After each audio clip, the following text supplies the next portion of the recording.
Hello everyone, and welcome to ASMR Crime Chronicles. My name is Lydia, and tonight we'll be taking a calm, thoughtful look at another fascinating true crime mystery.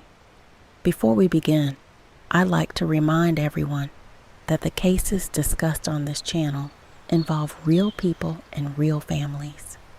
The purpose of these videos is not to sensationalize tragedy, but to explore the facts, the investigations, and the unanswered questions that continue to surround these stories. So, get comfortable, settle in, and let's begin. Some fugitives disappear into the shadows. Others seem to vanish into thin air. In the summer of 1985, two men escaped from federal custody in Oklahoma under circumstances so bold that investigators could scarcely believe it. They weren't ordinary criminals. According to investigators, they were disciplined, patient, methodical. They had already earned a reputation for planning robberies with remarkable precision. Now, they had done something even more extraordinary. They had escaped while being transported by United States Marshals. Within moments, the two deputies who had been guarding them found themselves handcuffed to a tree. The prisoners were gone, and one of the largest fugitive manhunts in the country had just begun.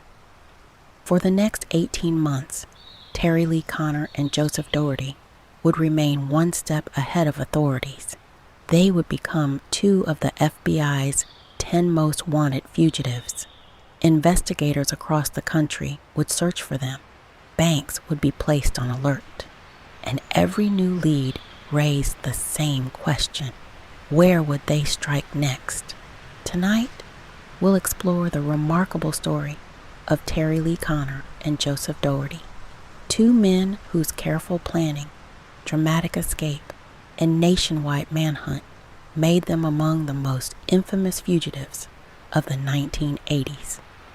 Long before their names appeared on the FBI's 10 most wanted list, Terry Lee Connor and Joseph Dougherty had already established themselves as unusually skilled bank robbers.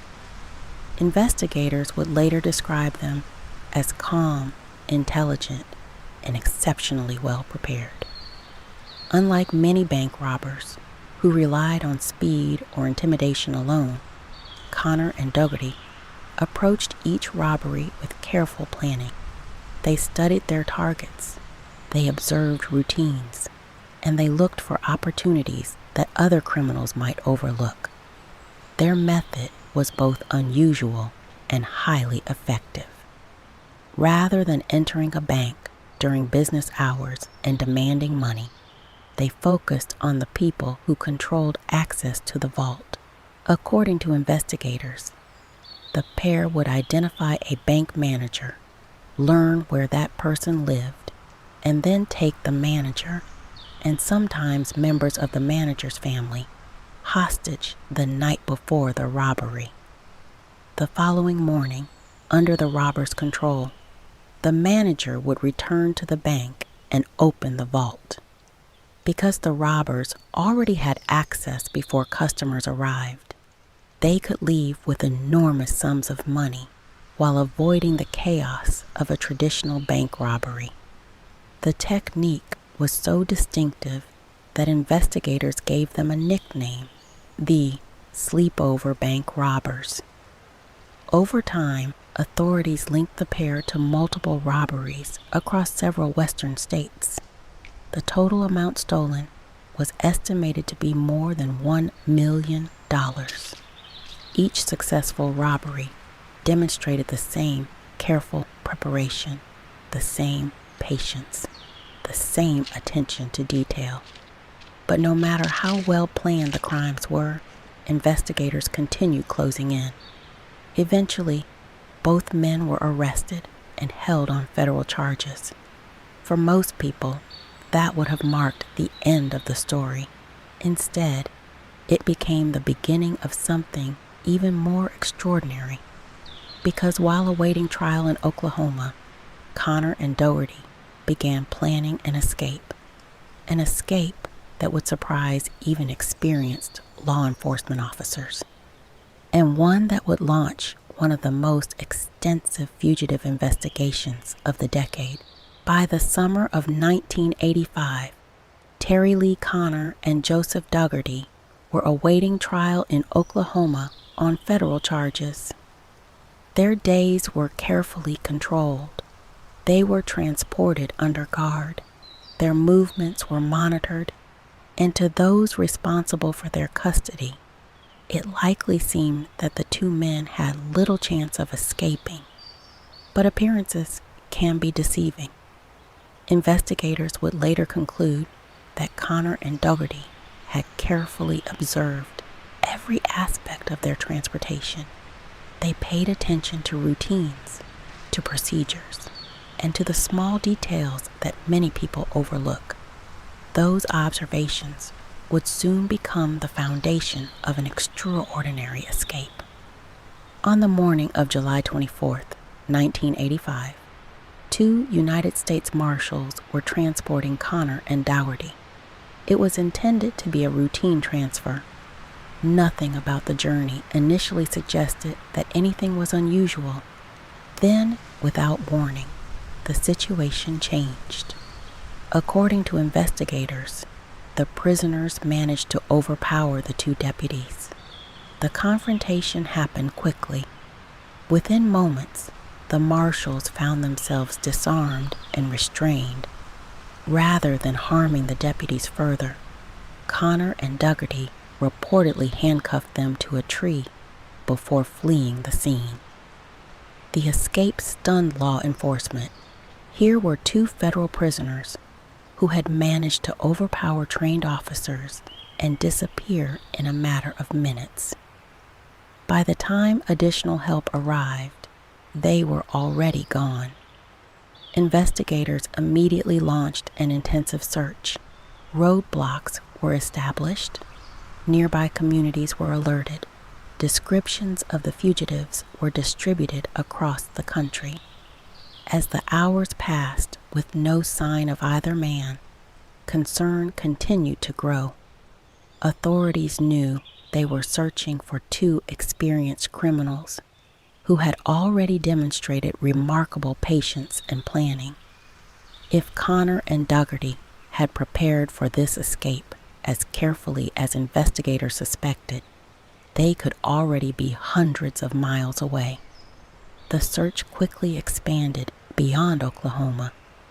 Federal agencies joined the investigation. Tips began arriving from across the United States. Some proved useful, many did not. Each new lead required investigators to determine whether the fugitives had truly been seen or whether the sightings were simply cases of mistaken identity. Meanwhile, Connor and Dougherty had vanished. No confirmed sightings, no immediate arrests, only questions. Where had they gone? Had they separated? Were they receiving help? Or had they planned every step of their escape long before that transport ever began? For investigators, one thing was certain: the search was only beginning, and before long, the entire country would know their names. Because Terry Lee Connor and Joseph Dougherty were about to become two of the FBI's most wanted fugitives. In the hours following the escape, investigators moved quickly. Local law enforcement officers joined federal agents. Roadblocks were established. Nearby communities were alerted, and descriptions of Terry Lee Connor and Joseph Dougherty were distributed across the country. At first, authorities hoped the search would be brief. The fugitives had escaped only moments earlier. Surely someone would spot them. Surely they couldn't disappear so quickly. But as the hours became days, those hopes began to fade. Despite an extensive search, neither man could be found. It soon became clear that investigators were not searching for impulsive fugitives. They were searching for two men who had already demonstrated extraordinary patience and careful planning. If their escape had been organized in advance, it was entirely possible they already had transportation, supplies, and safe places waiting for them. As the search expanded beyond Oklahoma, the Federal Bureau of Investigation assumed a larger role. Connor and Dougherty were eventually placed on the FBI's 10 most wanted fugitives list, bringing national attention to the case. Their photographs appeared in newspapers. Television broadcasts carried updates on the investigation. Across the country, people were encouraged to report any possible sightings. Tips began arriving almost immediately. Some callers believed they had seen the fugitives in small towns. Others claimed they had recognized them in restaurants, hotels, or gas stations. Each report had to be investigated. Agents traveled thousands of miles pursuing leads. Many proved to be cases of mistaken identity. Others simply ended without answers. For investigators, the greatest challenge was uncertainty. No one knew whether the two men were still together. They may have separated to make themselves more difficult to locate, or perhaps they remained partners, relying on the same careful planning that had made their robberies so successful. Authorities also believed that the pair's experience made them especially dangerous, not because they acted recklessly, but because they rarely did. According to investigators, Connor and Dougherty preferred preparation over impulse. They studied situations carefully. They avoided unnecessary attention, and they were willing to wait patiently for the right opportunity. Those qualities made them exceptionally difficult to track. As weeks turned into months, frustration grew. The public continued to wonder how two fugitives could remain hidden for so long. Had they left the country? Were they living under assumed identities? Or were they quietly moving from place to place, always staying one step ahead of investigators? No one knew. But one thing was becoming increasingly clear. This was no longer simply the search for two escaped prisoners. It had become one of the most significant fugitive investigations in the United States. And before it was over, investigators would discover that the search had taken them much farther than anyone had first imagined. As the months passed, the search for Terry Lee Connor and Joseph Dougherty showed no signs of slowing. Across the country, investigators continued following every credible lead. Banks remained alert. Law enforcement agencies shared information, and the fugitives' photographs continued appearing on wanted posters and television broadcasts. Despite the nationwide attention, the two men managed to remain hidden. For nearly a year and a half, they stayed just beyond the reach of authorities. To many observers, it seemed almost unbelievable. How could two of the FBI's most wanted fugitives simply disappear? Investigators believed the answer lay in the very qualities that had made Connor and Dougherty successful bank robbers. They were patient, disciplined, and careful. Rather than acting impulsively, they appeared to avoid unnecessary risks. Every decision seemed calculated, every movement deliberate. But no plan remains perfect forever. Eventually, small pieces of information began reaching investigators. Some tips came from members of the public. Others resulted from routine police work. Individually, the leads seemed insignificant. Together, they gradually narrowed the search. Federal agents became increasingly confident that the fugitives were no longer moving constantly from place to place. Instead, they appeared to have established themselves under assumed identities.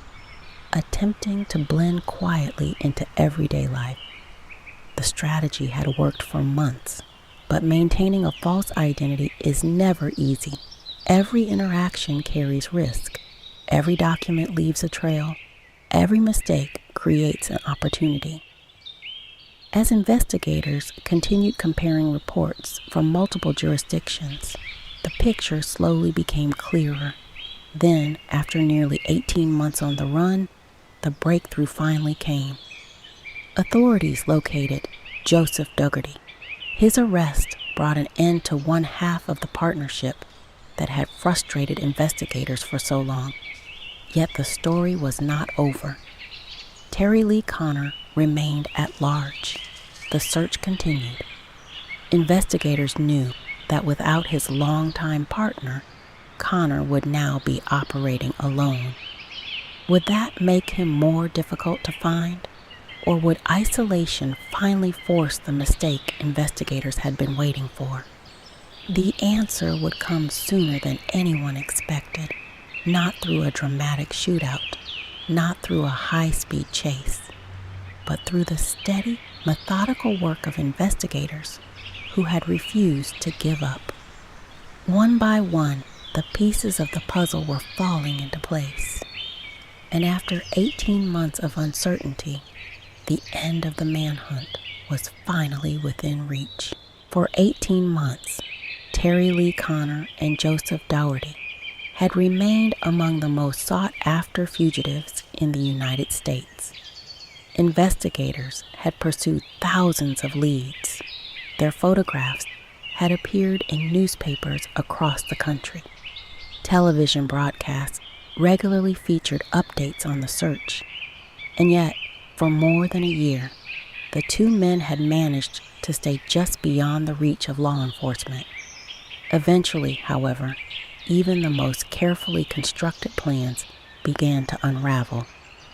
Joseph Dougherty was captured first, bringing an end to one half of the partnership that had carried out a series of carefully planned bank robberies and an audacious escape from federal custody. His arrest represented an important victory for investigators, but the manhunt was not yet complete. Terry Lee Connor remained free. Authorities continued their search with the same determination that had guided the investigation from the very beginning. Every lead was examined, every reported sighting investigated, and every piece of information was compared against the growing collection of evidence. Then, at last, the search came to an end. Connor was located and taken into custody, ending one of the FBI's most extensive fugitive investigations of the 1980s. There was no dramatic final confrontation, no spectacular chase across the countryside. Instead, the manhunt concluded much as it had been conducted, with patient investigative work and careful coordination between law enforcement agencies. For investigators, the case offered valuable lessons. Connor and Dougherty had demonstrated how preparation, discipline, and careful observation could allow fugitives to remain hidden for an astonishing length of time. But the investigation also demonstrated something equally important: persistence. Investigators had refused to let the case grow cold, even when promising leads disappeared, even when months passed without significant developments. The search continued, and eventually that persistence paid off. Looking back, the story of Terry Lee Connor and Joseph Dougherty remains remarkable, not because they managed to escape, but because of the extraordinary effort required to find them again. It was a reminder that even the most carefully planned escape has limits. Time changes circumstances, mistakes accumulate, and eventually, patience can work just as effectively for investigators as it does for those attempting to evade them. Today, the case remains one of the more unusual stories ever featured on Unsolved Mysteries. Not because it's centered on an unsolved crime, but because it offered a rare glimpse into both sides of a nationwide manhunt, the planning of two experienced fugitives, and the determination of the investigators who refused to stop searching. In the end, neither side relied on luck. Both relied on patience. The difference was that only one side could keep searching forever.